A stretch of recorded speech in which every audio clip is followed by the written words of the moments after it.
And welcome in, everybody.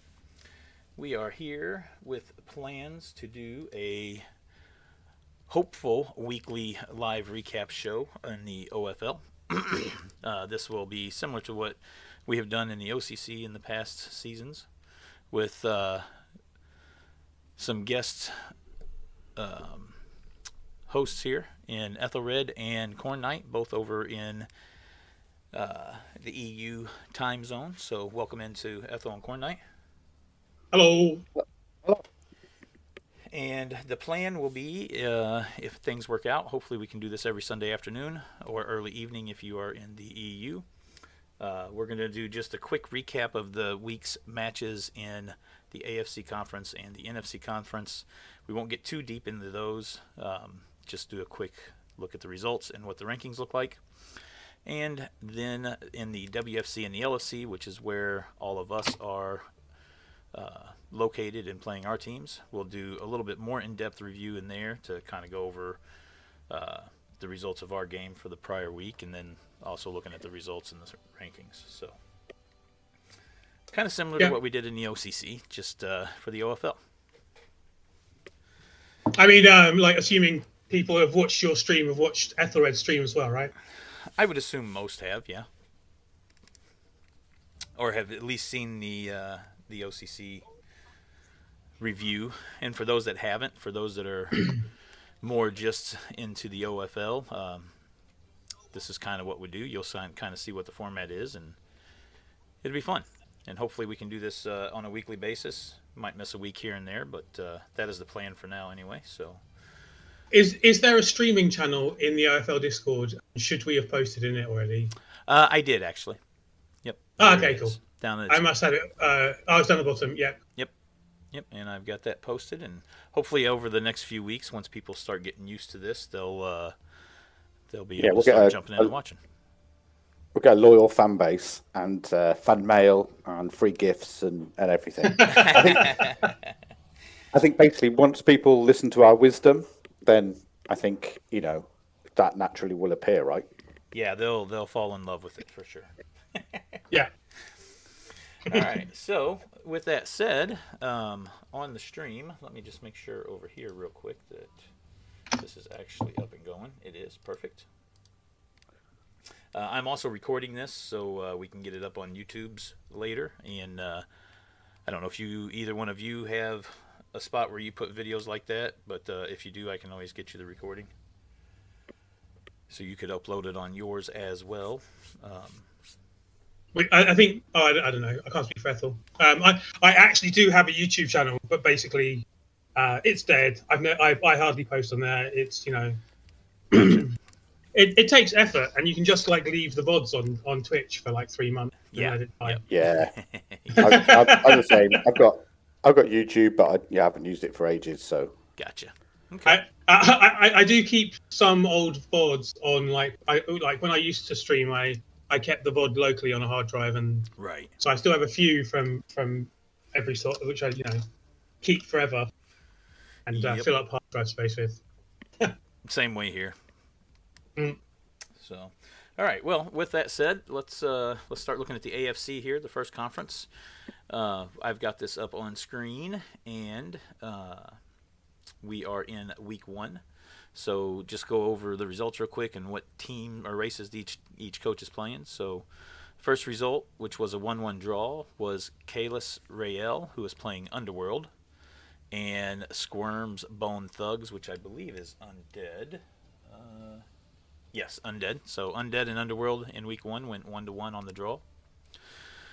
The next result was another draw at 2-2, and it's Calderak with his Hateful Dead, and he is playing Necro. And then he played Manile, and Manile is playing Nurgle. So Necro and Nurgle there. Pretty good. Lots of good coaches only getting a draw against other good coaches. Yeah. Yeah. It's gonna be a bit early to read the table, obviously. Yeah, absolutely. But, and Manile with Nurgle getting an early 2-2 draw. That's a pretty good result for Nurgle early on. For those that aren't aware in the OFL, just do a real quick high overview. This is the start of the second era, and this is season 1 in the second era. So when we start a new era, you basically play 3 seasons per era, but you get to start with potentially 1 to 3 players that will have skills that are considered free agents. So you're not starting with a brand new, fresh, all new players. The majority of the teams will be brand new and fresh, but you can have up to 3 potentially skilled players to kind of help you get going a little bit quicker. But that also, I think that can throw out some of the usual, it's early Nurgle, they're going to be garbage kind of ideas. Because if he's got a couple of really good free agents, it can really help the game. As it stands, he spent all his free agent money on one Rotspawn. Did he? Did he have no free agents at all? I think he didn't go with any free agents actually, but I can double check that real quick. That is crazy. Yeah. That's what I was just going to say. It's pretty nuts that he's able to do that with no free agents. He started with no free agents at all brand new team. Because I was also going to say, I mean, I think that's one of the good things I like about the league is it means that new teams come in and have a start because they have a couple of free agents of their own, exactly, and play kind of an equal footing with old coaches who've been here forever, right? Yep, absolutely. That's one of my favorite things.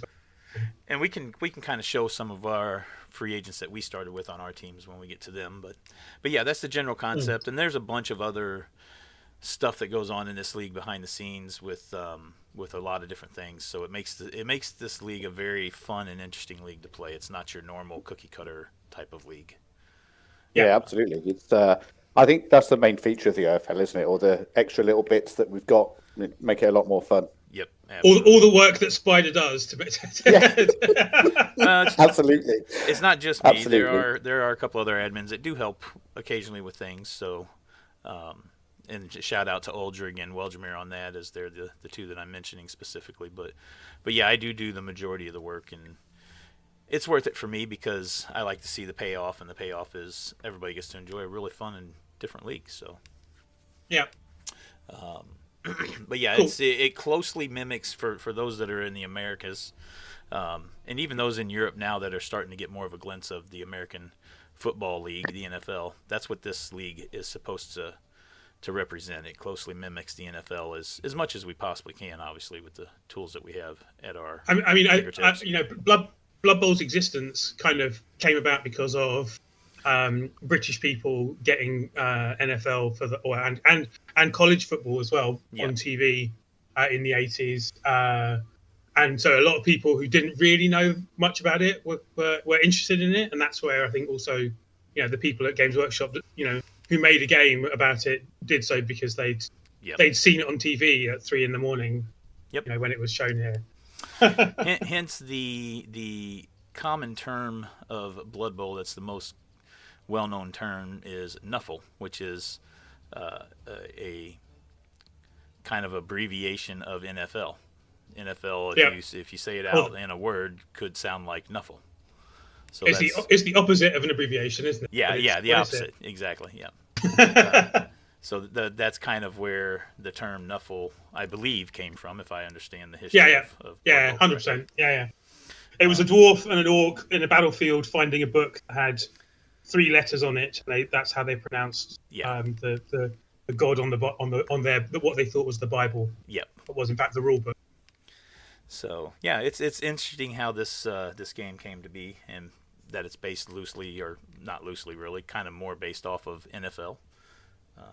And for the Euro Euro viewers, you guys over the last few years have gotten to actually experience the NFL a lot more, as the NFL now plays several games in the European nations. In fact, they played one in Germany today. So. Oh, okay. I didn't know that. I saw that actually. Yep. First time playing in Berlin, and then next week will be the first time playing in Spain.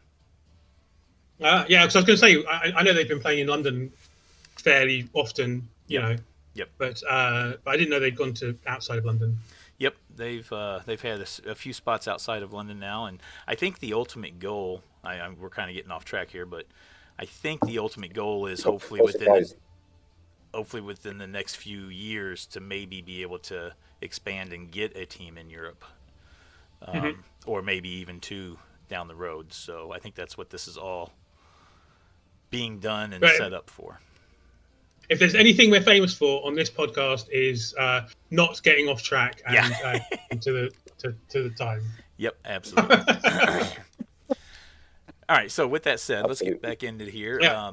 We had the third result was a 1-0 win for a 1-0 win for the Lizards, I believe is what Noman Noman Neskio. Yeah, it looks like Yep. Lizards to me. Liz versus Orcs. Yep, and then Wag Vivo's Orcs. Yep, anybody that knows Vivo from the America side, he's a Canadian, but he is a Orc coach through and through. That's all he plays. The next result after that was a 1-1 draw between Bugman, the Goatheim Billy Goats. I'm going to assume is probably Chaos Chosen. I mean, the flag looks like humans. No, they are chosen. You're right. You're right, chosen. Yep, Chaos Against Chosen. Dark Elf. Against Lloyd White and his, I guess, Dark Elves then, yeah. Yeah. People being able to pick their own symbols for their teams and not stick to the ones that are, their race was. Yeah, for their race. Was like, is that? Yeah. They both chosen human emblems, I think. Gotcha. Yep. The next result, Elaricia, I believe, is vampires. Yes, vampires. So one of the 4 vampire races in the league this year was vampires are new. He ended up losing 2-1 to Doc Oz, and I believe he is playing humans. No, he's playing renegades. Sorry, he is playing renegades. Mm-hmm. So 2-1 there for the renegades. And then the final result in week 1, Mamutus with his Amazons won 3-0 over the Blue Mountain State Goats of Nick. Nick's team is Corn. So Amazons over Corn at 3-0. Real quick, 2 other quick notes about this league. There can only be 1 team of each race within a conference. So for example, here in the AFC, there's only 1 Amazon team. There can never be another Amazon team in this. So that kind of limits the amount of races in the league overall, as there's only 4 conferences. So that means that there could only be 4 total Amazon teams in the league for this season. Yeah, and it's even more pronounced in LFC, which is the kind of European division, because obviously, Yes. We're all stuck in our own division, so we all have 1 pick of each race. Yep. And the way the race picking works, there's a draft, and if someone picks the race before you get to your turn in the draft, then you can't pick. Yep, absolutely. That means that race is off limits. And as Khornight just alluded to, the LFC is European coaches only, so they're kind of in their own like time zone. The other 3 conferences are in the North American time zone. The only time that you would match up against opposite time zones like that would be in the playoffs. So kind of helps make the regular season a little bit easier to schedule and play, because it is a long regular season. It's an 14-week regular season. And how that works, I can show real quick. So if we come over here, let me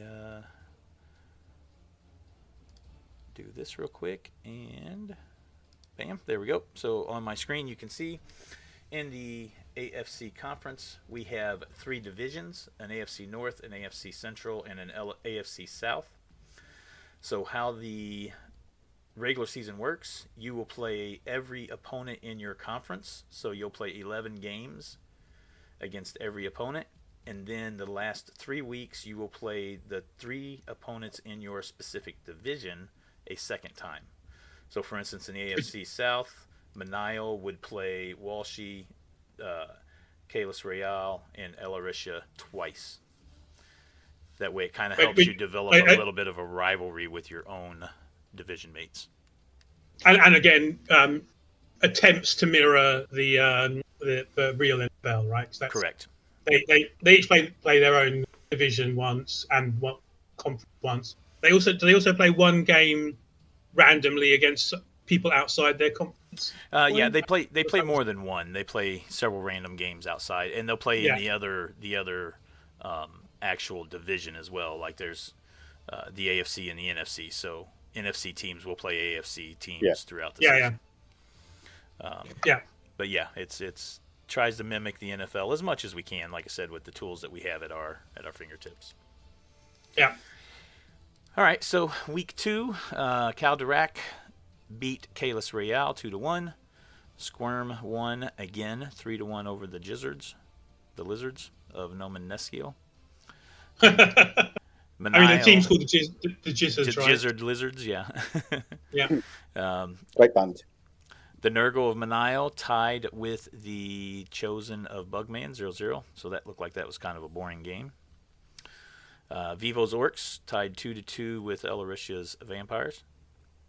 The Amazons from Mutus lost 2-1 against the Dark Elves. And then Doc Oz's Renegades lost to Nick's. I forget what Nick played again.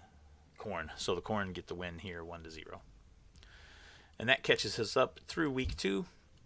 The standings currently: Squirm is 1 win, 1 draw, tied with Calderak and Lloyd White. So the Dark Elves, the Necro, and the Undead all at 1-1-0. No one on two clear wins. Yep. So no more perfect records in the AFC. In a 4-way tie with a win and a loss is the Amazons of Mamutus, Doc Oz's Renegades, Nomen's Lizards, and the Khorn of Nick. And then there's 2 tied with 2 draws. That would be Manile and Bugman. And then the 3 at the back are the Vampires, the Orcs, and the Underworld with a draw and a loss. So that's the early look at the AFC. Now, the NFC. Do a quick rundown of theirs. Let me pull up over here so I know what the teams are. There we go. All right, so we got Sanders, Dead, going against Anders, Regoated. And Anders 1-2-0. I believe Anders is Chaos Chosen or Renegades. He's Chosen. And then Sanders, Dead, I would assume is either Necro or Undead. They are Undead. Undead, yeah. So 2-0 win there for the Chosen. Houndot's Splat Pack, I know, is Skaven. And that's an existing franchise that he took over. And then Olivia Bug is, I have no clue. Orcs. So the Rats look like they ran circles around the Orcs in that one. No. So when you said it's an existing franchise, was it his existing franchise? No, it was he not. Carried on? It was not. Ah, that's interesting. It was another one that he took over, yes. Because Houndot is a new coach to the OFL this season. The next result was a 2-2 draw. Weldramere and his Underworld, and Vort with the Mighty Blood Tones. Vort is playing Khorn. So that was a 2-2 tie between the Underworld and the Khorn. And so far, all the Khorn teams have the same badge, which Nice. clearly is the best Khorn badge then. That would appear so, yeah. The Vampire team in this conference is Loop, Only Fangs. He lost 2-1 to Harkalians, OFL 2, Dead Like Us. I believe that is Necro. Yes, that is Necro. Yeah.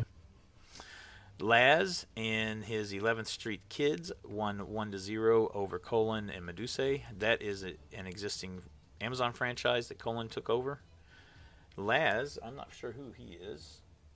He's Dark Elves. Dark Elves, yeah. He's typically a human coach, so a little. He has also taken human symbol. What is it with everyone taking human symbols? I don't get it. Yeah. So a little bit surprising to see Laz going against what he normally does, going with the Dark Elves here in this one. And then the last result in week 1 was Chet Sweezy's Awfully Ripe, which I believe is Nurgle, against Kay the Sloth and the Chaotic Shuffle, which is the Renegades. So Nurgle looks like they won there. And I believe that's another Nurgle team that didn't take any free agents.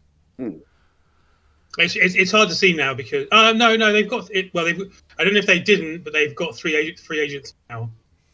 He's got 3 on his roster. He may have then. Maybe I'm thinking of a different one. So let's see here. Yeah. That was... I'm pretty sure there was a bidding war on one of the rot spawns as well, right? Yep. He did. He started with a rot spawn, a rotter, and a pestigore. Yeah, interesting choices. The rotter's got dirty player, and the pestigore's got strip and wrestle. Yeah, that's right. I remember the pestigore. I was like, that's an interesting one. The dirty player rotter, I can definitely understand. Yeah. But yeah, so that's week 1 there. Week 2, we still have a match that has not played yet, Vort and Laz. So that's probably scheduled for tonight or tomorrow. The deadline is tomorrow night. But every other match is played so far in week 2. And we have Sanders Undead winning 2-0 over Olivia. We have Underworld of Welgemere winning 2-0 over Anders Chaos.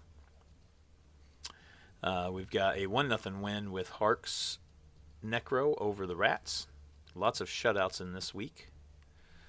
The Vampires from Loop won 2-1 over K's Renegades. And then the Nurgle lose 2-0 to the Amazons. Mm-hmm. Which puts the rankings, with one match still to play, at one team, Harkalian's Necro, at 2-0. Still perfect. Yeah. Although Laz could be perfect too, right? Yep. He is one of the players who hasn't played his game, and he has got 1 win, right? Yep. So he could still get to to a tie for first with a perfect record if he wins. Welgemere alone by himself currently in second with a win and a draw. A logjam here at third with a win and a loss with the Skaven, the Vampire, the Amazons, the Undead, and the Chosen. And also the Nurgle, who snuck down there below the Dark Elves. And then one team, the Khorn, who still has to play his second game, is at 0-1-0 with a draw. And then the 2 teams at the bottom, both with 2 losses, are the Orcs and the Renegades. Yep. And that is it for the NFC. So now to my conference, the WFC. And pull this up over here. There we go. So I am playing Norse. I'm one of 2 Norse teams in the competition. Ironically, Ethelred is also playing Norse in the LFC. Yep. So for week 1, we have Detox and Bob. Detox is playing Amazons, and he beats the Orcs of Bob by 2-1. That is Bob's existing franchise that he continued with. Code Goon with the Skibidi Scramblers. I believe that is Skaven. Yeah, very much. He tied 2-2 with Kurto and the Bull's Head Football Club, which I think is Chosen. They're both Skaven. Oh. No, that can't be right. You can't have 2 Skaven, can you, in the same No, div? we don't have 2 Skaven. Bull's Club is Underworld. Sorry. Oh, it's Underworld. Okay, sorry. Yeah. Took me a second. Yeah. Got Skaven players. Close cousins. Yeah. I hate the fact they changed Skaven Blitzers to be called Skaven Blitz instead of Storm Vermin. Yeah. That's exactly. that's what I stare at to automatically work it out. Yeah, anyway. Exactly. So the Underworld and the Skaven tie 2-2. And all the goblins ignored. Duke and his Blood Isle Blood Bowlers, which I think is humans. Yes, Duke is humans. He ended up tying 1-1 with Sophiana and whatever Renegades. They are playing Renegades. Okay. I think she's a Renegade specialist. I think she was Renegades in Chalice as well. And nice. Nice.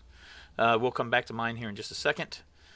Uldrig playing Vampires in this conference won 3-0 over Tim Dog and I'm assuming Khorn, since he's got Khorn in the name. Yeah, not picked the didn't pick the Khorn. No, he did pick an Acorn logo, but it's one that's got a football in it, so clearly cares about the ball in some way. Nice. which is confusing for Khorn. and 3-0 is it's a pretty common Vampire scoreline, right? Yeah. Either you lose and it's kind of close, or you score repeatedly. Winning by 1 is unlikely. Yeah, exactly. You either lose big or win big. Scully wins 2-0 over Agent Murloc. I believe Scully is Necro, and I believe Agent Murloc is Nurgle. Yep. So that one was a 2-0 win for the Necro. And then to my result, I won 1-0 over Rushed and his Goblins with my Norse. We'll just do a real quick look at my Norse team. At this point, this isn't exactly what I started with. I've added a couple of players since my start, but I started with a free agent Yeti that started with Mighty Blow and Guard. I started with 1 beer board, but I've got the second now. I started with 5 linemen, 4 were rookies. The dirty player was a free agent. I started with 1 Valk. I just bought Lagatha, so she's new to the team. This Valk here was my 3rd free agent. She started with Wrestle, so she will be my defensive Valkyrie. Lagatha will be my ball carrier. And then I had 2 rookie Ulfs I started with and 2 rookie Zerkers. This Zerker leveled after game 2, and I applied a B scout flag to him, which he boomed on. So he took Mighty Blow with his chosen skill. He boomed, which means he got to take a secondary skill for a second skill immediately, and I ended up going with Sidestep, mainly because I plan on using this guy for sideline play and surfing. So the Sidestep will help me not get resurfed. I mean, but Stand Firm kind of does the same thing and is cheaper. Yeah, but it was a B flag, which is a secondary, so that's why not Dodge? I thought about Dodge, but like I said, I wanted to do, and not only does it help with the sideline, it also helps me with positioning him better to be able to do surfs when I need to, right? I always think also Sidestep should be a good defensive skill because exactly. people should be afraid of hitting him. Exactly. And then him sidestepping to still and only rolling pushes, him sidestepping to be still in contact. But it seems that no one ever does that, and people just ignore it and hit things whether they got sidestep or not. Yeah, and sidestep is a very underrated, in my opinion, a very underrated defensive skill, because not only does it allow you to, if a frenzy player is hitting you, to potentially frenzy trap them, but it also allows you to get yourself positioned for your defense, or if he gets guard, to put guard into a spot they might not want guard if they hit you and don't take you down. I mean, even with jump up, even when you're knocked down, you're still potentially hitting whatever you're sidestepping next to. Exactly. Right? You can stay sidestep and mark to them. If they don't break, you can just jump up and hit them. So it works very, very well with a Berserker on the Norse team. Well, the if you don't break thing never works. Like, basically, whenever I do that, they get hit. I move them next to whoever I want to hit next. Their armor gets broken. And they get broke. Yeah. So that's a look at my team and where it's at right now. So in my first result against the Goblins, I don't remember exactly what happened with that. I mean, it's Goblins and Norse. I assume you murdered them all. Is probably 1-0 assumes that you just didn't score early and you maybe even turned them over. No, I think if I remember right, I think I scored early. I did turn him over, and I tried to get a touchdown on an Ulf, but was unable to catch the ball or pick it up with the Ulf, and that's why it ended up 1-0 instead of 2-0. If I remember the match report, the match report only has 5 cast Goblins, which I think is low for Norse against Goblins. Yeah. If I remember correctly, I think that's what I did, but like I said, that's 2 weeks ago, so I don't really have good memory on it. He's got a strength ball and chain. That's I assume that's either since your game or anyway. Yeah, I don't remember if that was me or if that was in this week 2 game, which he has played. Yeah, he has played his week 2 game. So week 2, we still have 1 match to play. That's Detox in his Amazon against the Rats of Kodegun. Bob's Orcs, won 3-0 over Duke's Humans. Kurto's Underworld, I beat him 1-0. So I got the Rats, basically the Rats, or the Goblin and the Rats in back-to-back weeks. And I believe I have Kodegun next week as well. No, I don't have Kodegun next week. I can't with the way the rotation works. But anyway. That's mighty coincidental for the person who handles the scheduling. Just saying. Yeah. Yep. So again, another 1-0 win for me here, which was a good early result. And I still haven't lost anybody. I did have my my Yeti was missed next game for this game, so I didn't have my Yeti in this game. So I had to account for that. How's the Yeti done? He did decent in the first game before he went out. I mean, that is the problem, right? The problem isn't when they're standing in the pitch. The problem is that they get removed. Yeah, and he and I think it was, if I remember right, I think it might have been a foul because he went down early and then he got fouled quite a bit, but he took several fouls before he finally went out. But it was just a miss next game. It wasn't a permanent, so that was good. Uldrig's Vampires 1-1 against Sophiana, sorry. Rushed in his Goblins won 2-0 against Scully in the Necro. And then 1-0 win for the Nurgle over Tim Dog and his Khorne. So that currently puts the rankings at me still being perfect at 2-0 with, I believe... Yeah, Detox is yeah. the one who's played one game and he's won it. So he could still get perfect as well if his Amazons win his match against Code Goon. Code Goon and his rat. Yep. So not really don't know a whole lot about Code Goon. I think he's a newer coach to the game and still kind of learning everything. I believe he's one of the guys that might have come over from USAB to the OFL this season. But who knows for sure? We do know Detox is a great coach and knows what he's doing. So yeah, he's Code Goon on Nuffle XYZ has not a great number of games. Only played Norse, Orcs, Skaven. Yeah, I think he's fairly new, but like I said, I'm not 100% sure on that. Assuming he is a he, and not a she. So, I didn't know Sophiana was a female. So I am also just assuming from the name, but gotcha. Yeah. Uldrig is at 1-1-0 by himself in second, and then we've got 4 coaches at 1-0-1. That is Bob and his Orcs, the Goblins of Rushed, the Necro of Scully, and the Nurgle of Agent Murloc.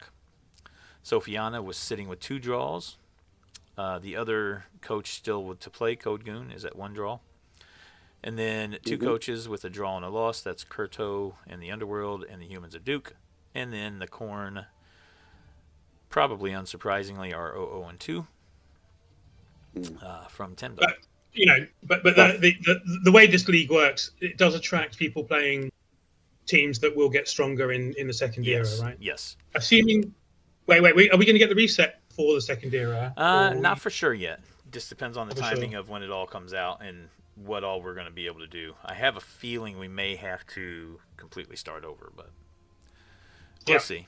No, well, we'll see what happens for that, right? Yep, exactly. This was our first season with full free agents accessible, so we're kind of using this as a test run, and hopefully, if we need to, we can iron out any kinks for when we do the reset and start again. So that is the WFC. And then finally, the LFC. We got 20 minutes for you guys to discuss on your stuff. So we pull this up over here. We'll go through the results real quick. The first result was a 1-1 draw between Itchin and Loki. Itchin, who's obviously he's a great coach and good at tabletop, but maybe most famous in OFL for the fluff he writes. Yes. At the bottom of the Discord, which I think it's even worth scrolling up, to see what he's written. Yeah, from, he's very years good. Past. He's very good with his fluff. And for those that didn't pick up on his team name, if you just kind of say it slowly, you'll be able to hopefully figure it out. Itchin Masak. That's his coach name. Yeah. Yeah, and his team names, he usually goes with some interesting and fun team names and player names. So Rim. He's won Pony as well. Just to say. Yeah, and I believe he's played in OCC before too, hasn't he? Yeah. And KBBL, and he's done this weird thing where he plays a lot of Khemri and a lot of the stunty teams, and he has repeatedly qualified for Chalice with Khemri, but he doesn't actually want to play in Chalice, so he just doesn't take the ticket. Yeah. Yep. It's funny. Yeah, he's been around for a long time for sure, and he's a good coach, knows his stuff. So he went against Loki and Loki's Dwarves, which is a continuation of Loki's franchise. He had that franchise last era as well. And Itchin's team is Chaos Renegades, by the way. I don't think we said that earlier. The next game was Darkwing and his Pro Elves, or Elven Union, lost 1-2 to Minkernator and his Badland Raiders, which is Orcs. Orcs, right? Yep. Yeah, I'm not sure how much, like, because of the way the API from Cyanide works. I think it might sometimes show future injuries in current game stats. But his Pro Elves have been murdered, which I'm playing him next, so I'm pretty happy. Yeah. Darkwing usually has a he usually has pretty unfortunate luck with injuries, but he is playing Elven Union. I mean, they're supposed to get hurt. Yeah, it happens. So yeah. The next Is he normally a Dark Elf coach? Yeah. Dark Elf and Pro Elves. I think he does both pretty evenly. We'll skip the next two for now. We'll come back so they can look at their teams here in a second. Mr. Plasmid, and his Khorne lost 4-0 to RTSD and his Vampires. So again, as Khornight alluded to earlier, that's a typical Vampire result, either a big win or a big loss. And then, and also RTSD is a good coach, right? Yes, he is a very good coach. He's won OFL before, and he's very good with Vampires. That's one of his preferred races. Yeah. Oh yeah, was he playing Vampires like, eras and eras ago in OFL? Yes, he was. Possibly when I joined. And I don't know if he ever played Vampires in OCC or not. I feel like he did, but I could be wrong. Maybe. On that. Yeah. He also plays in UKBBL, and he plays as many leagues as I do. Yeah. Or at least as many, I should say. Maybe he's in more that I'm unaware of. The last result is Draconian and his Chaos Chosen lost 0-1 to the Lizards of Galentio. Whose team name is Spider made me do it. Yeah, and the reason why he chose that is because I finally won the OCC with Lizards, so he's used that team name to say that he's got to try to win something with Lizards and make Lizards work for him. Galentio will occasionally make an appearance here on this recap stream when he can, so we'll just do a real quick look at his team. He currently has all 6 blockers, 4 rookies. He had 2 free agents. You can see those here, one with block guard, one with block mighty blow guard tackle. And then his Kroxigor was also a free agent with block guard and pro, which meant that he started with a very limited roster outside of those 3. That took most of his money. You can see he started with one reroll being the and he only started with the 4 skinks, and he looks like he's already lost one of those. I mean, but at 1,000 TV, you start with like 1 or 2 rerolls at best anyway, right? Yeah. At the moment. Yeah, depending on how you build it out, exactly. Yeah. But he's got 3 really solid free agent players to help carry the team until he can get enough money to get those rerolls and build it out the way he wants it. He must have basically maxed out his free agency, right? Yep. Close to 600, which is the maximum you're allowed to to have, to buy into. I believe he was the one coach that had greater than 600 free agent cap. I think he had like 640 or something, which obviously he can only spend 600 of it. But yeah, that's what he chose to do, and that's the beauty of this league. It allows you to start a team like this where you have 3 really great players, but you're lacking in a lot of other areas. In this case, he's only got 1 reroll, so if any of these other players turn over, he's probably not going to waste that reroll unless it's an extremely dire circumstance. It's good to see he's got 1 reroll because I'm playing him next week, so that's joyous. So yeah. He does have 13 SVP. Is that's him saving for a stat or saving for?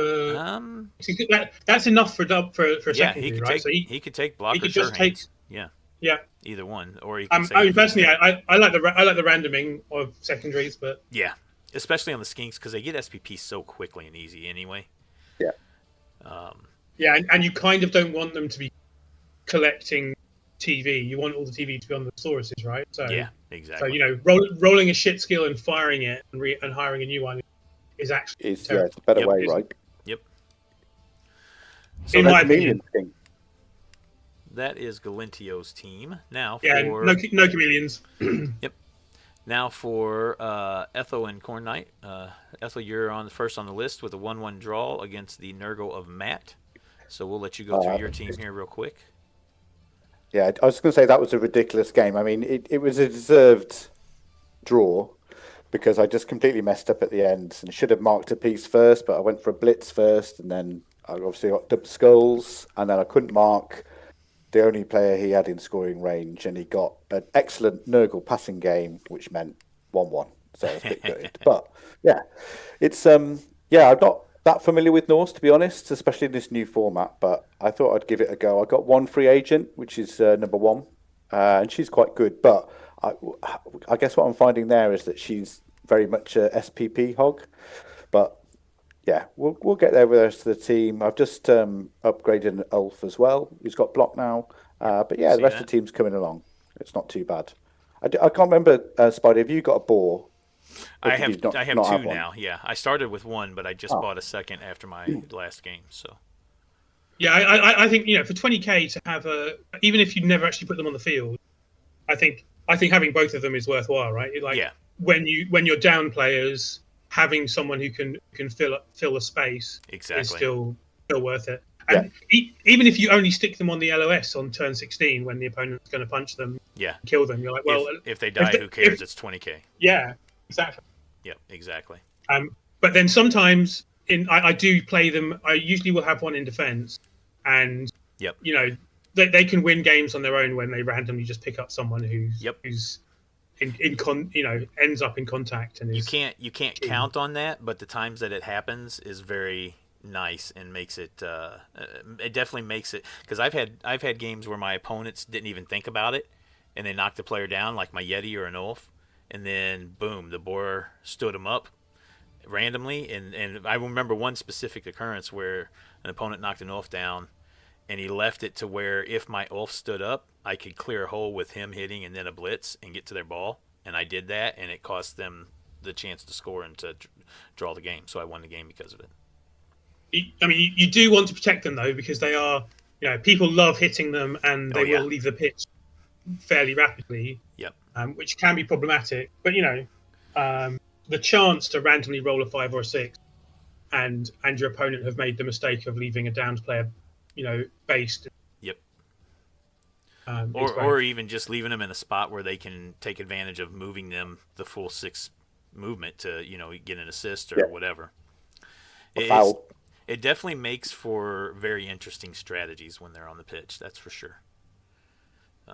And being stunty and dodge, they can pretty much get wherever they want on a 2+, which is nice. But they are move 5, so they're kind of limited on movement. But they can come in and they can come in handy when you need an assist somewhere that nobody else can get to, but they can get there fairly easily as long as you don't roll a 1. Yeah, I wouldn't choose to have one on offense, but I will usually start with one on defense. Yeah, that's how I've been using them. I just put one just behind, well, not just behind the LOS, but within range of the LOS. So after the first hits on defense, then they can usually get at least one back up if all 3 are down. So have both of you set it to be manual, or have you? It's manual for me. Yeah, it's manual. Everything's manual for me. Yep, I have everything on manual.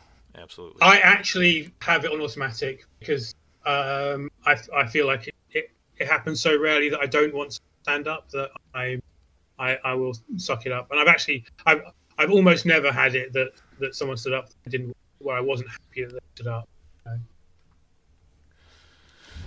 All right, so that is Ethel's Norse, and he got the 1-0 win. That's Revolt. No, it's a draw. It was a draw, but it was basically it felt like a win from it felt like a win, absolutely. But it was a draw. And then we got Khornight winning his first week match 2-1 against Vala and his Dark Elves. Yep. And Khornight is playing Necro. So Necro, let him carrying on my what's it called? Franchise from last era. The first era. Yep. Actually, like a real banger. The only thing I've carried over is a flesh golem with block guard, mighty blow, and a wraith with mighty blow. Yep. And in the game against Valor, it worked. I murdered his dark elves, and that's Very nice. That's basically the plan. It wasn't. I think I can't remember. It was 2 weeks ago. I don't really remember. But I got a lot of SVP. But all over the place. It was kind of annoying. I got 5 on the wolf. Yeah, I see three that. Yeah. 3 on one ghoul, 2 on another ghoul, 4 on one wraith. Yeah. Another 4 on the other wraith. So it was kind of all over the place. Well, at least the 4 on the wraith is on the rookie wraith, so that's good. So I also got 4 on the other wraith, who I random agility on. Sprint. Yeah. And got sprint, which is kind of shit, but I'm going to random agility again with the next set of skills you get. Gotcha. If it's defensive or dodge or sure feet, suddenly sprint becomes better. And or if it's defensive or dodge, I'm keeping him. It's amazing. I'm really happy, and I'm not randoming anymore. If it's sure feet, I'll keep him. Diving tackle, maybe.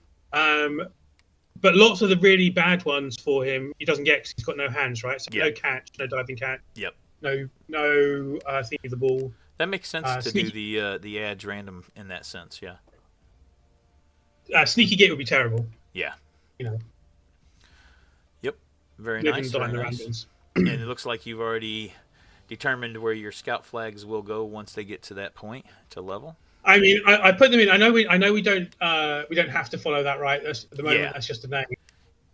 But yeah, that's it's more a visual thing for you to remember that's what you want to do on them. Yeah. I might take one of the scouts, put it on a ghoul if a ghoul levels early enough. Feel like it. Yeah. Obviously, one of them getting armor bust this week might not. Yeah, that kind of slows him down a little bit. I'm assuming you replace that once you get your roster set where you want it and have the extra money. Well, should we? Yes, is the short answer. Yeah. The longer answer is not yet. My next game is against named the Darkwing. My next game is against Darkwing and his Pro Elves, and his Pro Elves are absolutely beaten up. There's no blitzers and like 2 catchers or something. So there's really no reason to worry about it. Well, at this point, there is. I would really like more than 2 ball carriers on a Necro team, because that's the worst thing about them. Is obviously if the werewolf or the ghoul get removed, it's really hard to do anything. But that would put him into having inducements, and at that point, that makes him live more. And I think I'm willing to risk having only two real ball carriers for the keeping both our TVs low and him having very, very little to spend, right? Yeah, that makes sense. Sensible. Yeah, because if you're playing Darkwing, has he played his week 2 match? Yes. So if you're playing him next week, he's already missing 3 players. So his TV's 765 with 1, 2, 3, 4, 5, 6, 7. So he'll have 4 linemen at 60, which would be 240. So he'll be at just over 1,000. Yeah, TV. And I'm 1,000 and I'm like 30 or 40 more than him. So really nothing to buy. God, look at that thrower as well. Yeah. Yeah. I mean, he's good, but he's slow and weak. So if you is he good? Throwers are shit, and I'm passing on 1+. If he's passing on a 1+, I mean, and that's what he does. He likes to pass the ball around. And obviously, look at his skill set that he's taken. Yeah.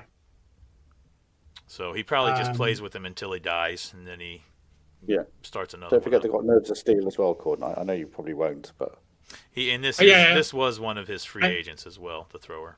Right.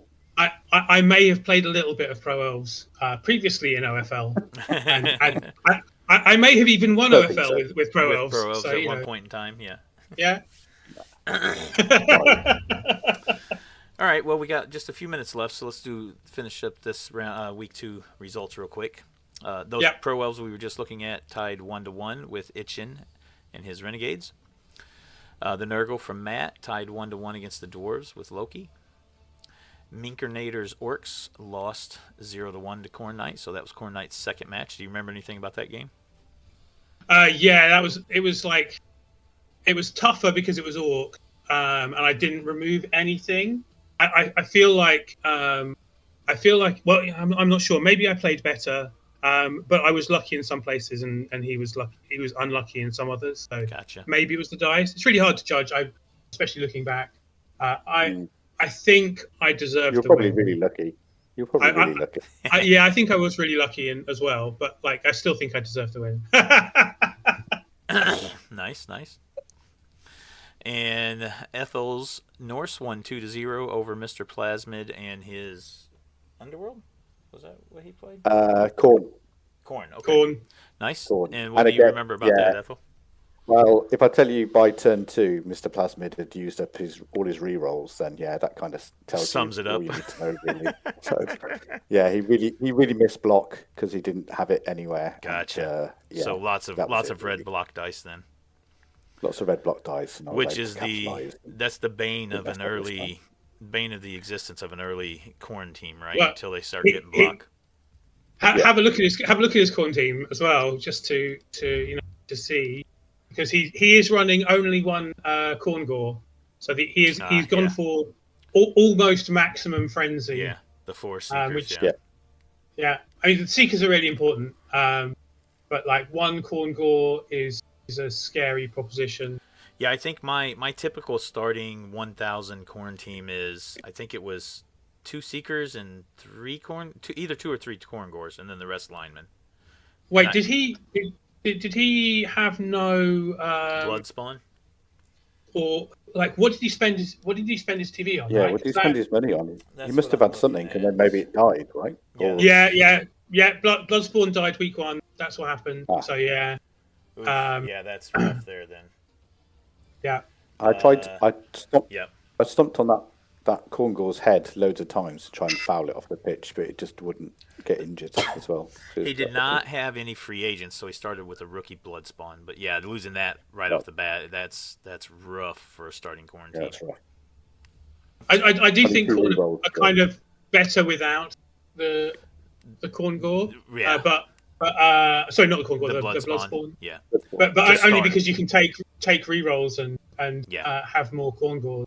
That's what I did with my starting 1,000 build. Was I didn't take the blood spawn because I wanted to start with the 3 reroll build, and then I got the blood spawn like around week 5 or 6 or something like that. Yeah, I feel like it's better, but at the same time, who plays Khorne without not wanting to have a big yeah. I'm like, screw that. When I play, I take the blood spawn, but other people they shouldn't. If you want to try hard, yeah, exactly. All right, so the last 2 results. Vala wins 3-0 over Draknian. Vala, again, is Dark Elves, and Draknian is Chosen. And then the Vampires from RTSD lost 1-2 to the Lizards of Galentio. And finally, the rankings. We've got Galentio and Khornight still perfect at 2-0. And then right behind them in third is the Norse from Ethel.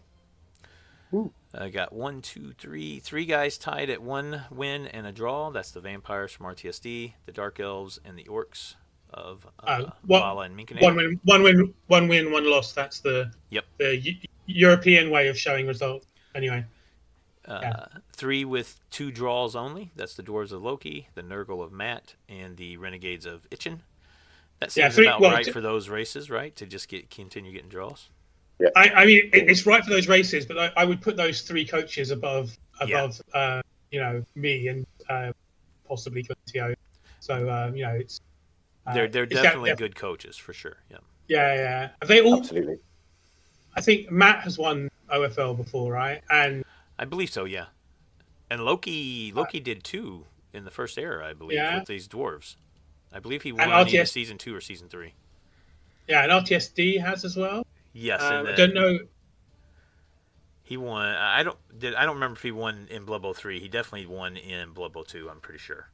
Yeah. So they're like RTSD, Matt, and Itchin, and Loki as well. I would say they're the best coaches in this division. And obviously, clearly, it's too early. This order doesn't mean anything. This is 2 games. Yeah, two games in, right? Out of 14 games total. Yeah. So. Yeah. And then down at the bottom, we've got with a draw and a loss, we've got Darkwing's Elves, and then we got the Chosen and the Khorne, both with 2 losses. So. The most important thing is Galentio, Khornight, and Ethel have all 3 gotten a good start on staying out of the infamous Khornight position. That gives us justification to be on this podcast as well, right? If any of us drop down into the bottom of the table, we're not allowed to turn up. We're not allowed to talk. So for those that are wondering what that reference is into.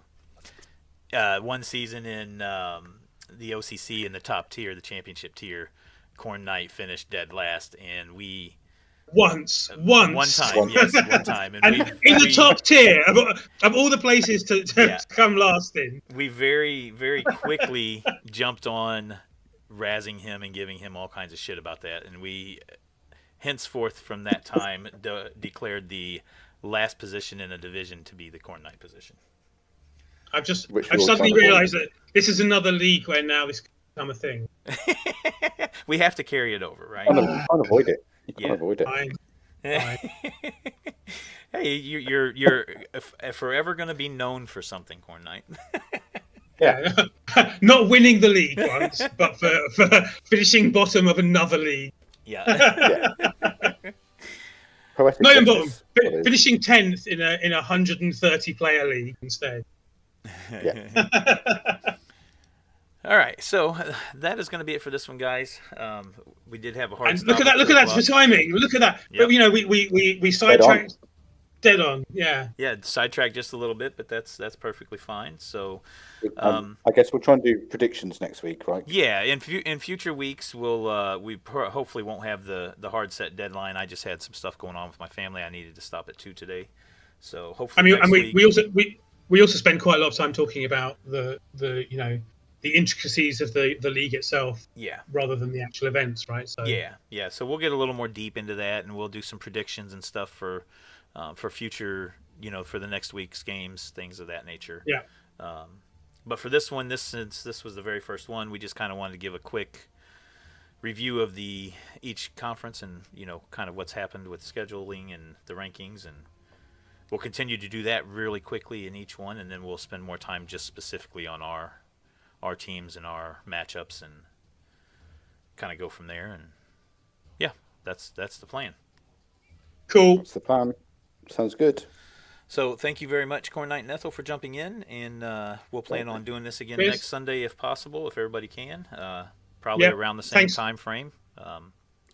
Thanks for hosting it. Yep, no problem. And hopefully everybody enjoys this, and hopefully over time, as people start to see this more and more, we'll start getting some more eyes on it and viewers watching, and hopefully people will enjoy it. So regularity is the thing, right? Yeah. Regularity, definitely. Yep, absolutely. So that is going to be it, guys. Thanks everybody for getting on and watching.